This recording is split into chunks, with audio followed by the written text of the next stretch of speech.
Hello and welcome to this webinar where Ubicotech and Devo team will talk about GDPR and what implications that has for print. We are still having people coming on board, and because we have quite a big session today, we have muted all the participants not to have any sound disturbance during the session. But the questions that you have, you're very welcome to send them to me on the chat. I will be the moderator and collecting the questions, and then we will answer the questions in the Q&A session at the end of the session. So feel free to send any feedback or any questions also during the session today.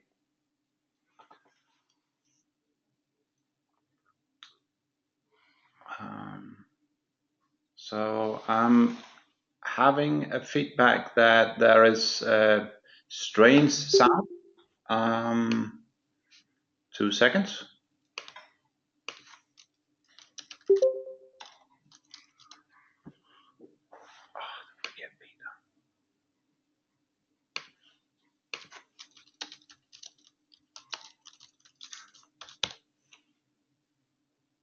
Okay. All right.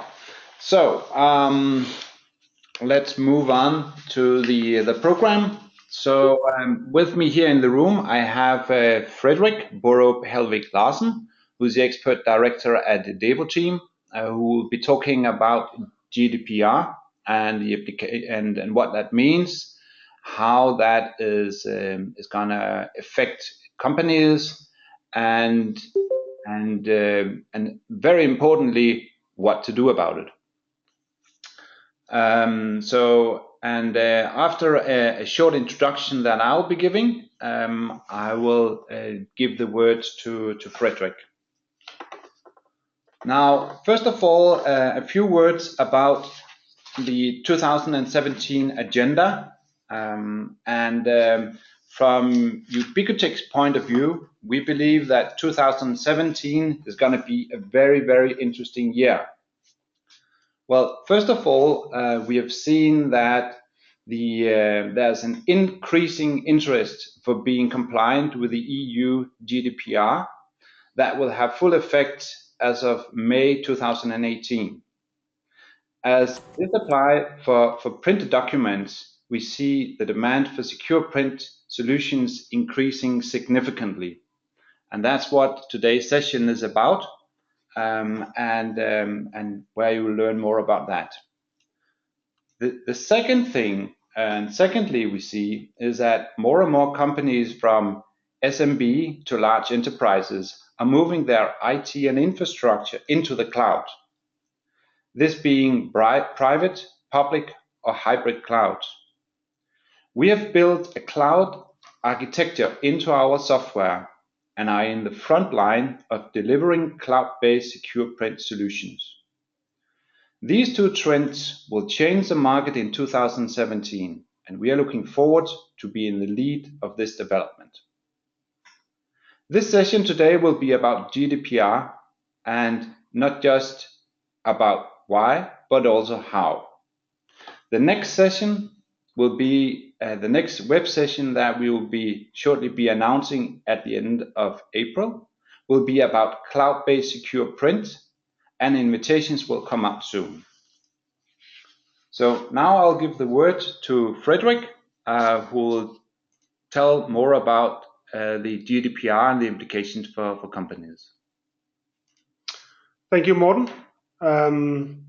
Let's switch over to my presentation.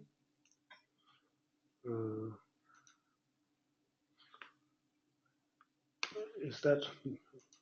I supposed to switch that? Okay, great.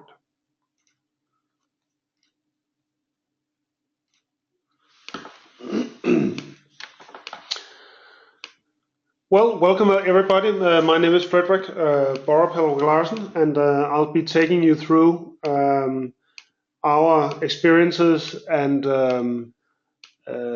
headlines on the GDPR and the implications of that.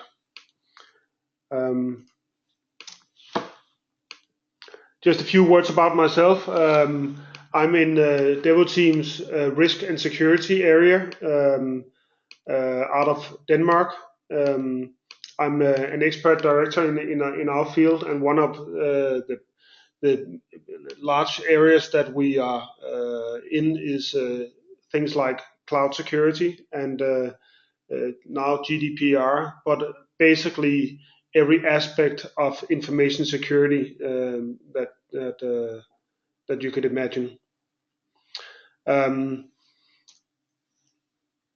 Devoteam, just a few words about that. Devoteam is a European company. We're in Europe, Middle East, and North Africa in 17 countries. We've browsed the list of participants, and I can say that we are in all the markets that you are in. So if you need any assistance regarding some of the topics that I'm addressing today, we can point you in the direction of a local contact in your country.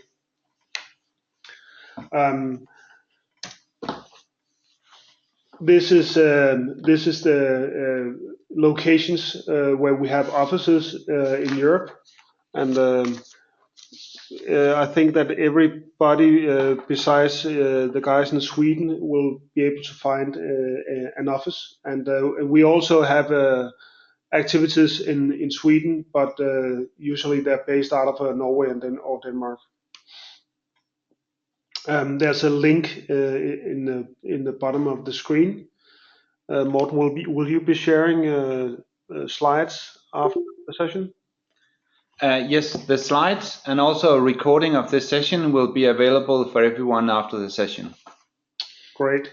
So that means that you can visit the links and that are in the presentation later on.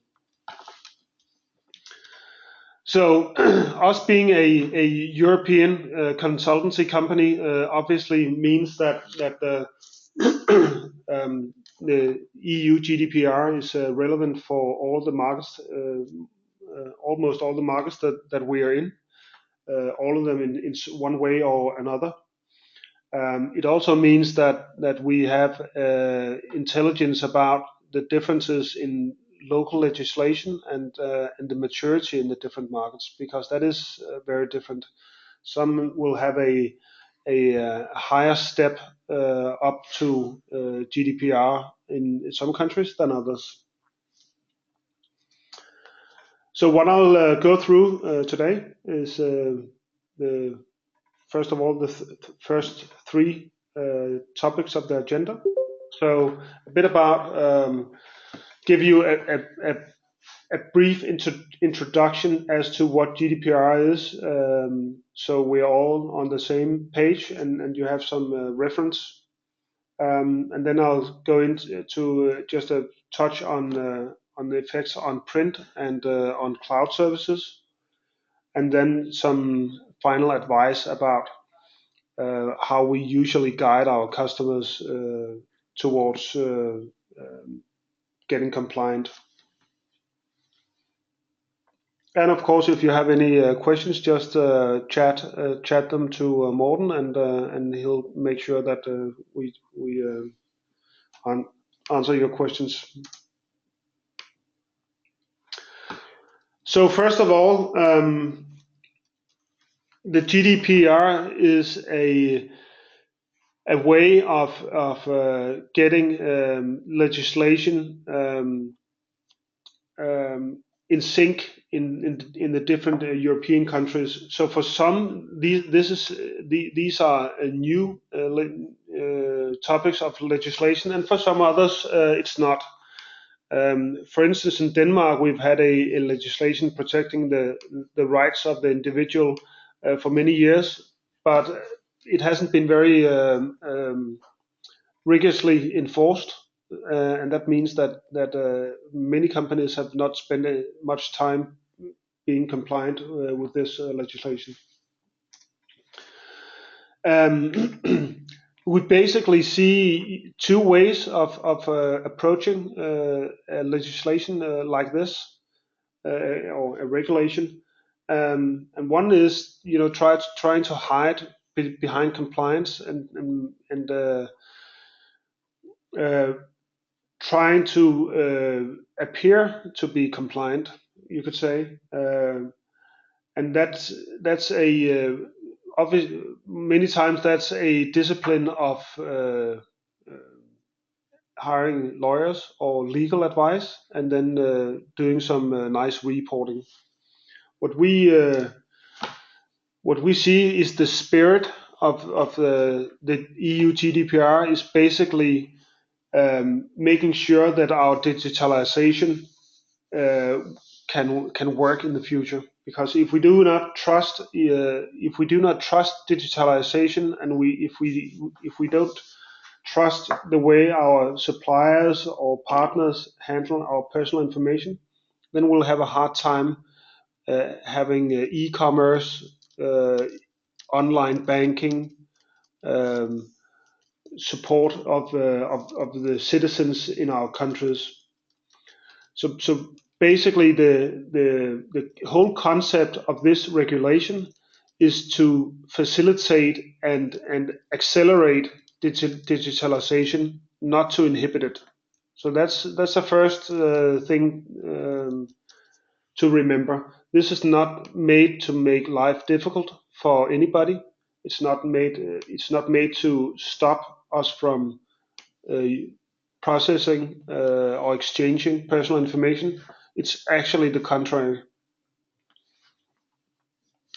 So first of all, I would suggest that we embrace this and see this as an opportunity to retain and build trust that will ensure a better digitalization.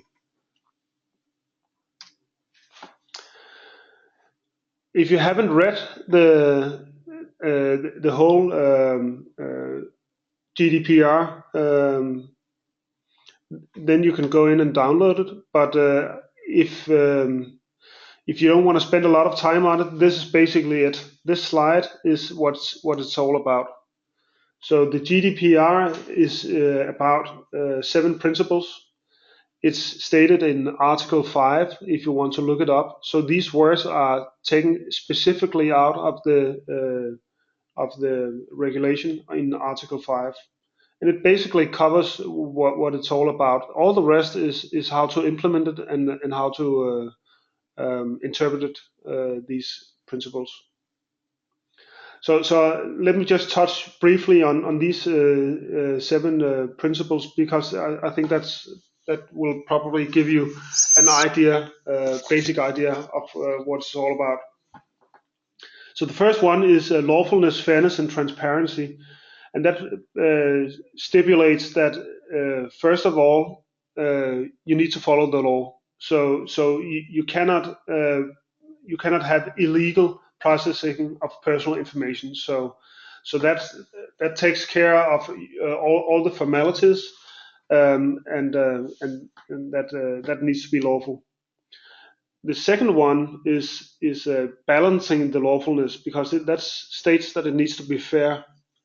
So fairness is a principle stating that even though it may be lawful, if it's not fair, then it's still a no-go. An example of this could be that you present customers or partners with long legal documents and stating that if you sign this, then we have an agreement. If the agreement is not fair, and second of all, if it's not transparent, so if it's not clear to everybody what it's about, then you cannot lean against lawfulness. So the first principle tries to balance being formal and being fair and being transparent. The second one is purpose limitation, and that states that you can only have one purpose of your data processing of personal information at a time. So if you get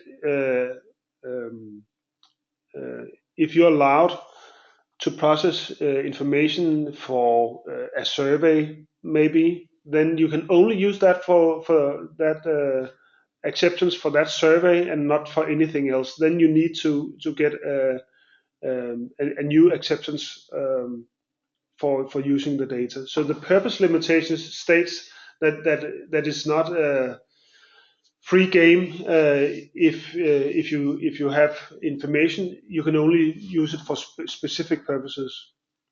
Number three, data minimization is kind of a game changer in our way of processing data at all. So we've had a nice to know approach to data processing for the last 20 years. So the more information we had, the better. And this turns it all around. So principle number three is stating that you should have the least amount of data possible in terms of personal information. Everything we're talking about here is only personal information. So it's going from a nice to know to a need to know principle. This also relates to number five, that is storage limitation. So data minimization and storage limitation is closely connected, and again, it's from a nice to know to a need to know. Number four, accuracy, states that if you have information, then you need to take care of the information while it's in your care. So accuracy is stating that you, as long as I process information for some other individual for the data subject, then I need to take care and ensure that it's accurate, that the address information is updated, that the telephone numbers are updated, and so on. This comes with a cost, and they're probably very aware of that.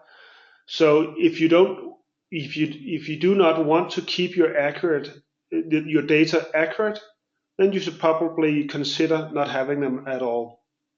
Going back to data minimization. Number six, integrity and confidentiality. That's basically your old school information security. They put that in as a principle. So while information is in your care, you should ensure that the integrity is there, so the information is not altered in any way, and that it's not leaked to someone outside the company or individuals in the company that don't need to access it. So the confidentiality and the integrity are two old school disciplines, you could say, with a twist that I'll get back to. And accountability is just stating that the principle 1 to 6 is something that the top management is accountable for. And accountability is not something that you can outsource. You can do that with responsibility, but not accountability. So the top management, the CEO, is accountable that this takes place, and he can be held accountable for that. And that it doesn't really matter if he has a data protection officer or not, he's still accountable. And then we're saying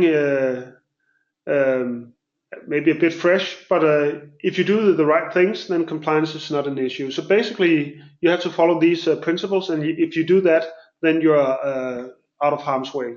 Of course, there's a few more nuances to that. So if you forget anything else, or if you want to go back to what it's all about, that's this slide. That's basically the GDPR. If you wanted to open it up, of course you can go in and download it. I've put a link in the bottom of the screen. That's a link to the formal downloads page for GDPR. You can find your local language there.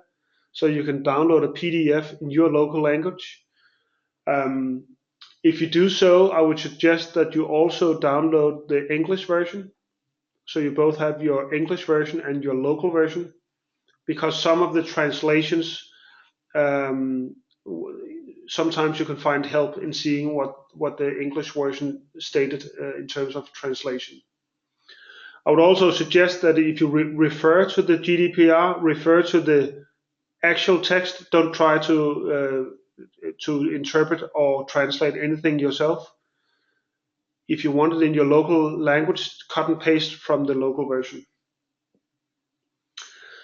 What we've done here is to take the first 40 articles and give you like a reader's guidance as to what it's all about.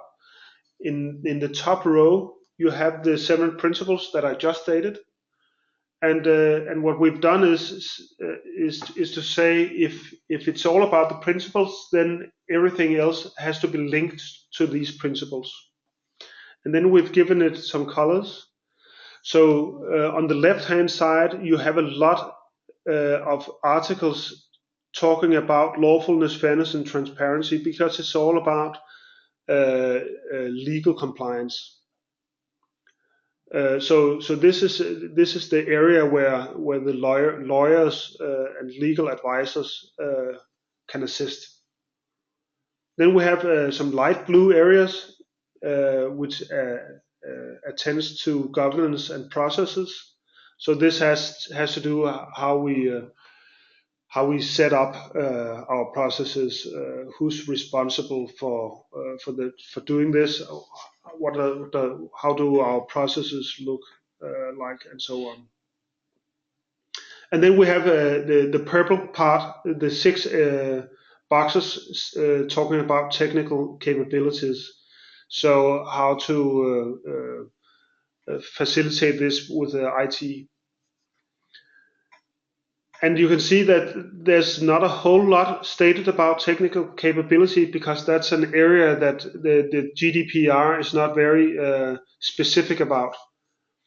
And there's a lot more about legal compliance. And this states about how much information there is in the GDPR about the different topics, not necessarily about how important it will be to the corporations. So the technical implementation of this may be bigger than the legal compliance, or it may be similar. So don't take this as a picture of the workload of the different processes. That may look very different. In our perspective, the technical capabilities are probably underrated in many corporations. These are all issues or problems, you could say, because this is what the regulation states. So how would you encounter that? What would you do about it? We've put in some suggestions. So if we put in some activities, you could say, on the different topics, then we are beginning to transform this into something that we can actually process and do something about. I've put in some different topics on these regulations, on these different articles, and I've gathered them in the next slide for giving you a bit better overview. So as you can see now, we've gone from the regulation over to something that we can actually process and do ourselves, and this could be a project catalog or an activity catalog for a company. It's not necessarily all the activities, but these are all individually different. So each of these 12 activities are something that are core. They're very important for the regulation, and they're very different. So in the first part, you can see that we have data flow analysis, business processes. That's often the first thing you do is find out what kind of information are we processing and where is it located, do we think. Then you go into organizing and designing the data protection management system. So that's your whole governance machine, you could say. Then you can look into prioritizing your efforts, and you do that by doing a privacy impact assessment and a risk analysis to make sure that you spend your time where has the biggest effect. Data protection policies and procedures. You probably already have policies and procedures, but they may need to be adjusted. Then we go into technical capabilities, and information lifecycle management, which is the first, is a not a new discipline, but it's a game changer in how we process information, and it's relevant also for print and other processes in your company. And information lifecycle management basically is a way of ensuring that all information has a life, a process, and a death in the end, that it's discarded at some point in time. And we're not very good at that. Usually, people don't delete anything, and we're not in the habit of discarding information and throwing things out. We archive, and this is a game changer in the way we archive.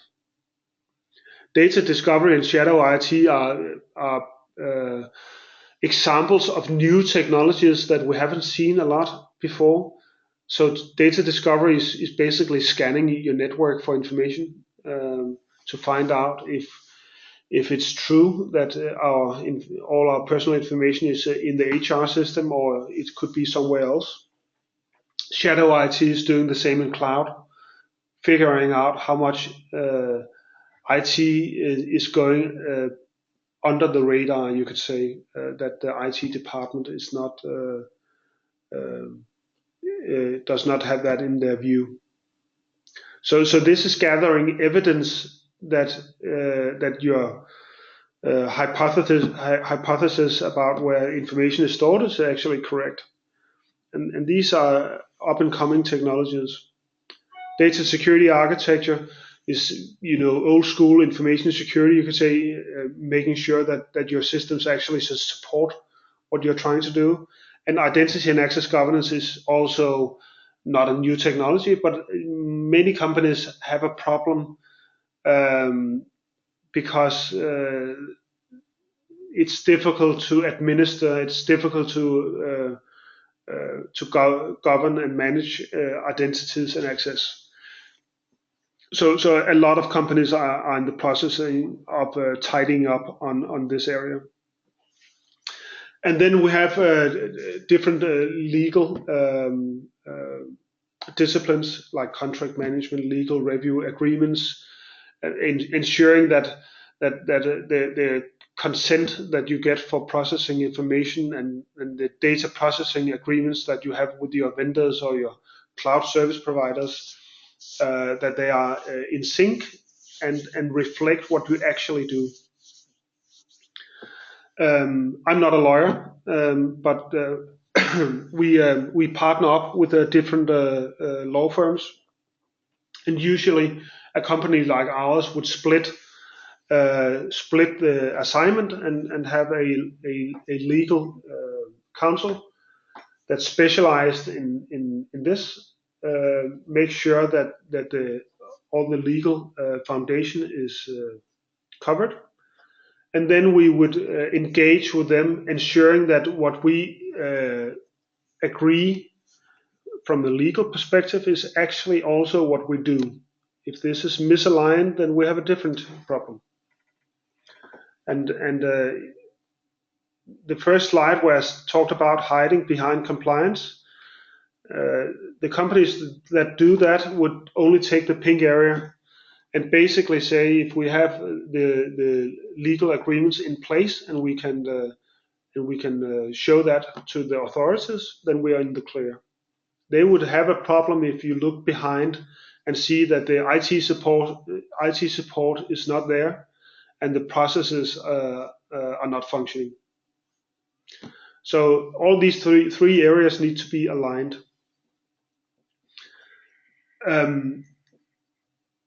You can also see from this that it's very different disciplines. It's different competencies that you need to have for doing this. I don't know any individual that's an expert in these three areas. and we try to make a little drawing to show you how they would interact. I think that when Morten sends this out, he can also have a link to our website where you can download this drawing, and you can use it freely as long as you have our logo and the source of the drawing there. Then you're free to use this. There's also an explanation in English that I can give to Morten that he can share with you if you forget some of the points I give you here. But basically, this drawing is stating that you have the lighthouse in the middle, and this is our principles, and this is where we get our guidance. If you have a DPO, that's an abbreviation for Data Protection Officer, then this person would be the one ensuring that the data subjects, and the data subjects is the people in the yellow jerseys on the left with the little sign saying our data. The DPO would ensure that their rights are being taken care of, and that the systems and the processes and the agreements in the company will are sufficient. And then you can see the three different competences in the center of the drawing. And around that, you have some different disciplines, business process management, where you figure out how are we using information, how are we using data, what are we using it for. Below that, we have agreements and contracts. Agreements and contracts, it's actually the business engaging with the customers in the blue jersey. But behind that, we ensure that agreements and contracts also reflect what we agree with our customers. We have information security, and information security, again, a classic discipline, but now they have a clock on the wall, and they have a deadline for 72 hours, which is the time within where you have to respond to a data leakage. So that's new. And it also asks us the very good question: how do we know if we have a data leakage? Besides reading about it in the newspaper or having people contact us. This is very hard for most companies. A lot of companies would be unable to answer the question if they have a data leakage. This is also where you do risk management and so on. Then you have the legal review and compliance, where you ensure that if the authorities were to come and visit, that you can actually respond in a satisfactory way about what you're doing. Then over on the right, you have something called privacy by design. Privacy by design is not described very thoroughly in the regulation. And there's a reason for that. When you do a regulation like this, it has to be sustainable for many years. So privacy by design is something different today than it will be in 10 years. So privacy by design is up to interpretation, and it should reflect what the market, what's in the market at the time. And that doesn't give a lot of guidance. So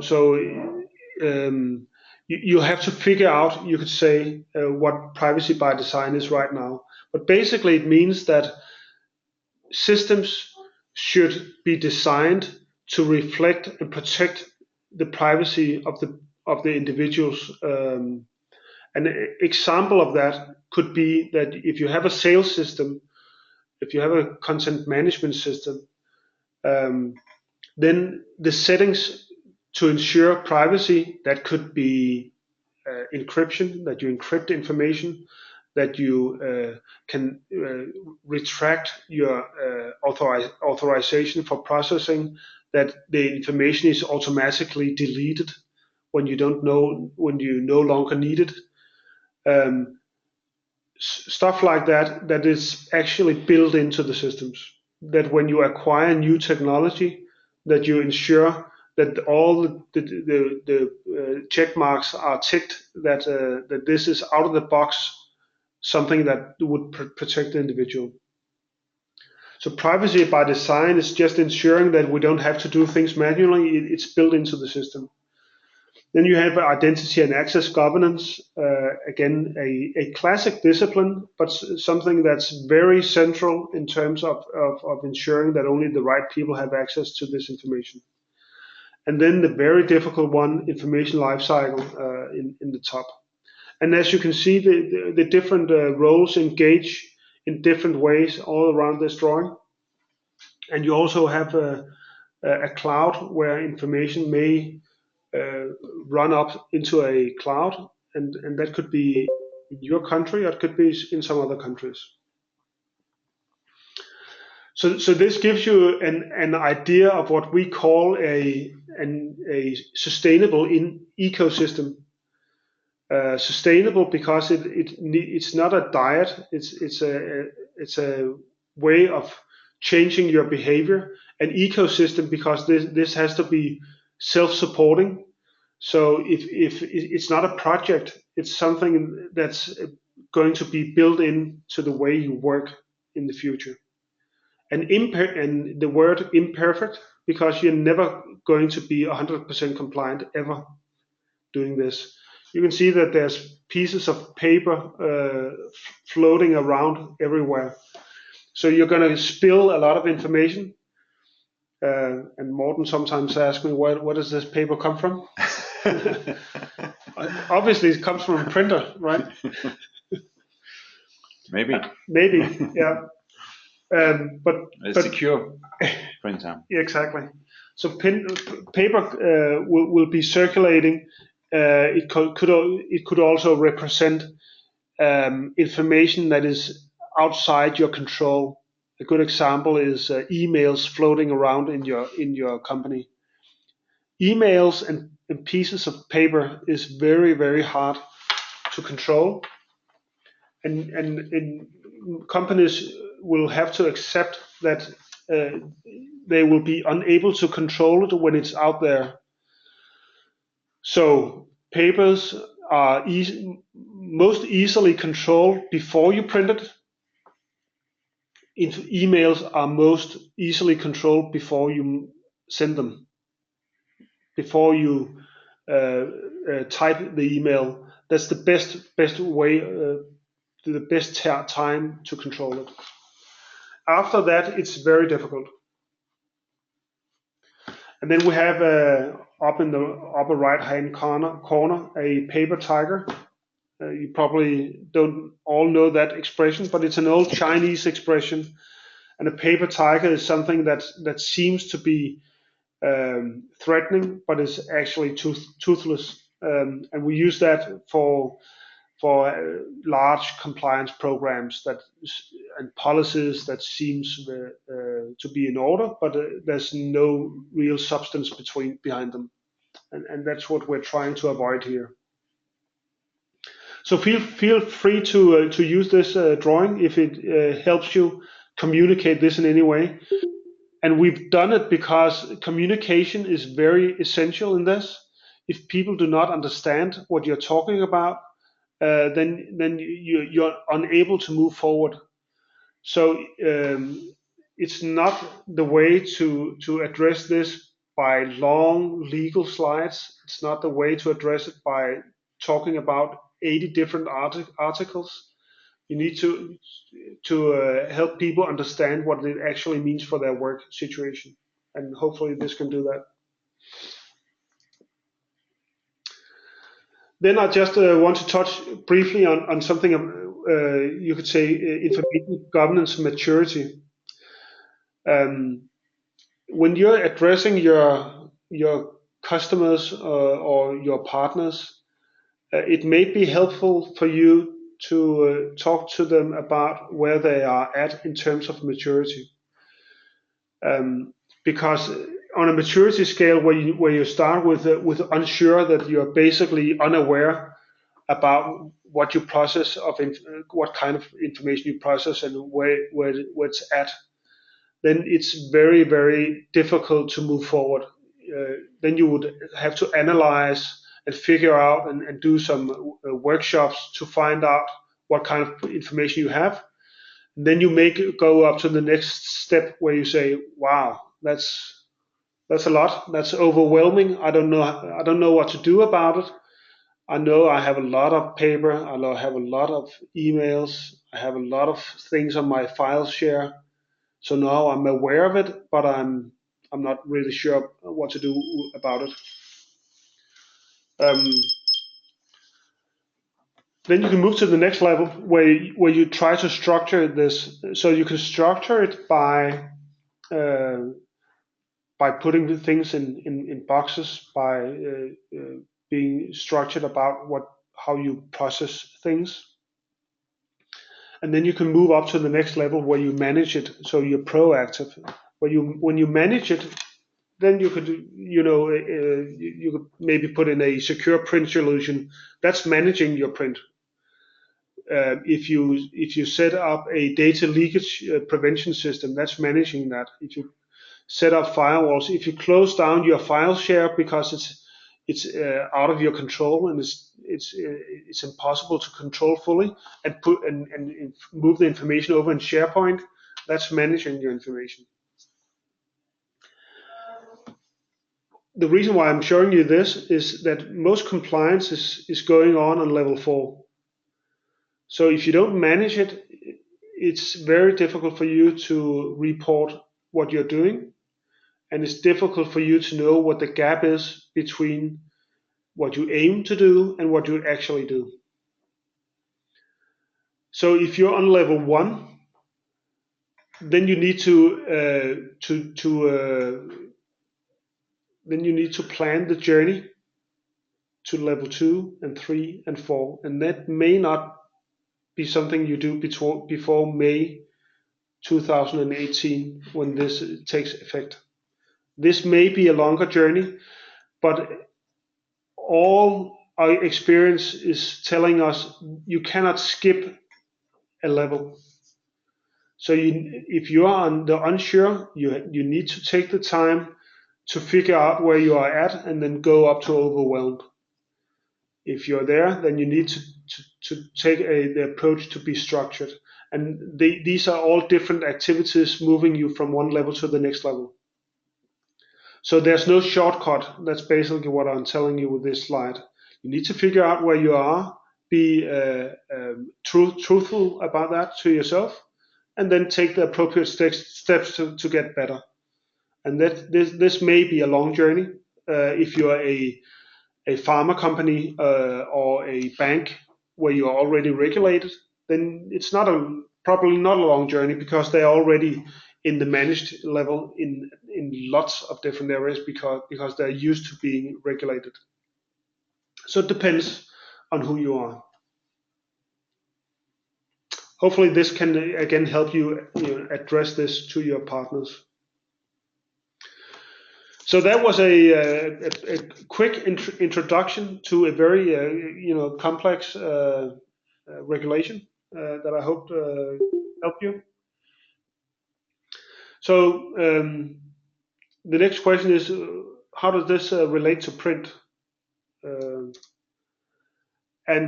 if you download the regulation and search for print or search for paper, you'll have no hits. So this is not something that they address specifically. What they do is talk about personal data, and they don't limit that to any kind of media. So it basically doesn't matter if it's an email, if it's a file, if it's something on a USB stick, or if it's on a piece of paper. so this is just personal data if that's in scope, and paper is just another challenge, you could say, because when something is put on a piece of paper, it's usually challenging to manage because the workflow is maybe not very transparent. You'll have to have a different approach to securing it because the firewall won't do that. Now you're over in the physical protection. So if you put it in a file cabinet, then making sure that it's not altered is basically making sure that it doesn't burn or is damaged by water. The firewall is the lock on the file cabinet. The life cycle management is making sure that you discard this paper in a secure way on a specific time. So that's all cumbersome work, cumbersome manual work. So what I think will happen here is that people will try to avoid, yeah, will try to avoid doing this, and the best way to avoid uh, managing paper is not to produce paper, you could say, or to do it in a secure way, and this is where Morten would and Ubiquitech would come into play, seeing how do we manage this before it gets out of hand and becomes too big a problem. So data minimization will be one of the key principles, and this is limiting print, ensuring that print only gets in the hands of the right people, and minimizing storage, so ensuring that information is not stored on printers if it's not supposed to be stored on a printer. And secure print can be one of the technology approaches, and that would be going into the purple area, the technology area of the GDPR. But just to be clear, there's nothing stated specifically about this in the GDPR. It's all up to interpretation.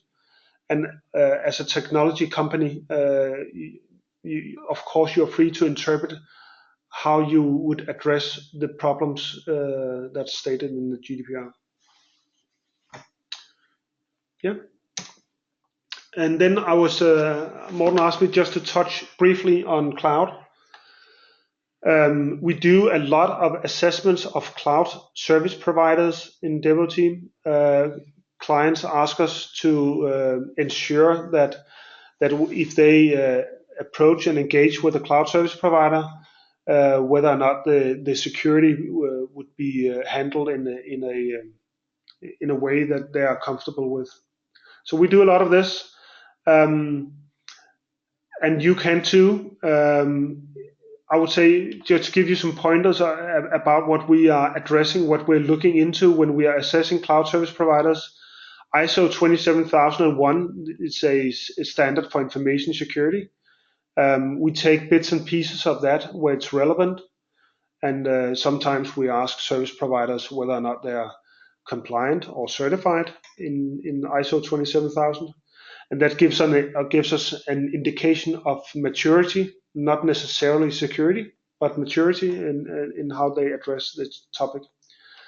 There's a specific ISO standard for cloud security, ISO 27018. It's not very big, and it's very specific about securing the cloud technologies. There's something called 22301, which is based on continuity planning. So ensuring that the business continuity and the IT continuity is taken care of. And then if you want to go out and look into this area free of charge, you can go into Cloud Security Alliance. If you Google Cloud Security Alliance, they have a framework. It's free of charge. You can download it. It's an large Excel spreadsheet, and it actually maps all these different standards up against each other. So they have a framework that you can be certified in, and if you need to ask either yourself as a service provider some good questions, then you can use that. If you are a customer and you need to address this to your supplier, you can also use it. It's very comprehensive, and we usually use something smaller because it can be a lot to take in. So you can take the bits and pieces that suit you best. Um, but this is a webinar in itself, so we won't go deep into that. I would say that from all the cloud security assessments that we've made, a general trend is that the cloud service providers will deliver a higher security level than the customers do themselves. And that's due to a focus on information security. It's due to a higher level of maturity. They're usually more experienced and streamlined, and it's part of their business model to deliver security. So usually they're very aware of that. Of course, it's not like that everywhere. The mature cloud service providers are usually more secure than their customers.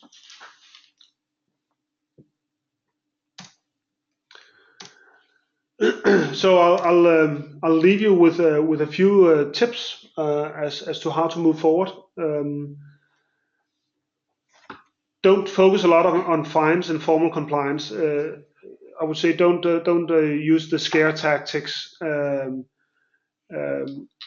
Take a more subtle approach also with your customers. Focus on living the principles and doing the right things. That's more important than taking the compliance approach. Determine your current capabilities and plan your activities. So being very hands-on. Figure out what to do first and what to do next. Don't spend too much time speaking to lawyers about the outskirts of this. Don't get lost in the detail. Specify what you do on core processing activities, and also be prepared. Printing may not be a core processing activity. It may be something that you have to address, but don't oversell your solutions. And from a customer point of view, make sure that you have a genuine management commitment. And management commitment, in my view, is money and mandate. It's not words and support. So keep it simple and try not to oversell products or offer a quick fix. Try to meet the customers where they are and support them the best way you can. And you'll most certainly not hit the center of the target, because this target is moving constantly, and we're still determining what the interpretation of this is. So if you hit somewhere on the target, you should be fine. Don't spend too much time on precision. Spend your time on direction. And of course, this is much easier said than done. So we understand that. I think that's all for me, Morten. Yeah, thank you very much, Fredrik. Very good and comprehensive run through of the GDPR and the implications in relation to print. During the session, we've taken down some questions from the audience, and because we're short on time, I'll just shoot out the questions. So first question is, does it matter where if you have secure print and it's running in a cloud-based solution, does it matter whether or not the servers are inside or outside the EU? Yeah, good question. It depends on what you're printing, and you probably don't have full control about what you're printing. So if we assume that it's personal information that you're printing, then yes, then you would be better off having the cloud solution in Europe. If it's outside Europe, you would have a third-party data processing agreement. So it's not impossible, but I would say yes, it matters, and you should look into that. Okay, all right. Another question that came in here is what is and what could be the consequences if the companies do not comply with the GDPR? Yes, it's stated that there are fines up to 20 million euro and or 4% of the yearly turnover, which is massive. This is a size of fines that are reserved for the very severe cases. So I would say usually it should be deterrent fines, but we don't know how large they'll be. They'll probably be significant, but I would focus on your on how you look in the eyes of the citizens or your clients, because their verdict will probably be even harsher. Okay, all right. And this is a question about, I mean, from one of our partners who said that they want to work, if they want to work with Devo team in their country, and I believe this is from the UK, how do they do that? I mean, can they work together with you in order to go to their customers or Yes. Well, the first question is yes. You can work with us locally in your market. I would be happy to facilitate that. So if you like, you can send me an email, and I will make sure that I set you up with the right individual in your market. So I'll be happy to do that. good? And there's another question that's kind of related to this. I'll read this off because it says, thank you very much for a good presentation. Thank you. What would you say would be the top 5 arguments in brackets and actions in order to transfer the regulation and its requirements to operational tasks related to our business promoting Ubiquitech solution or secure print? Right. I would probably say that would be the data flow. So helping the customers or being part of the data flow that they are defining. So a data flow is basically you could draw that on a whiteboard, stating how do we process personal information, and at what point in time is that printed, and what happens to the print. So if you understand that data flow and understand how print is part of their business and what information is printed, then you could probably assist them in doing that in a better way. Okay. All right. And yeah, there's another question here. Does it matter if the secure print is running in a cloud or not in a cloud? It's hard to say. It depends. That's probably my best answer to that. So it doesn't have to matter. It matters in terms of having an agreement with the vendor and knowing where data are stored. But I would say it doesn't need to be a problem anyway. So it does not have to be an issue, but it certainly matters. Okay. All right. I think that's it for now for the questions. I think we answered most of the questions that we have here, and also in respect of the time. Yep. Thank you very much, Frederick. I will now take back the presentation the presentation here. Yeah. So we've gone through the Q&A session. So I'll just finalize here and say thank you very much for everyone listening in on this session. I think we've all learned a lot, and it's definitely a will to work together with you guys, you partners in different countries. So if you're interested in working together with Frederick and his colleagues in the countries where you are, please drop me an email and I'll put you in contact with Frederick. The next web session that we have coming up will be about Ubiquitech cloud-based secure print, and that will be on the 26th of April, and we will shortly be sending out invitations for that event that we hope that you will be interested in joining in on as well.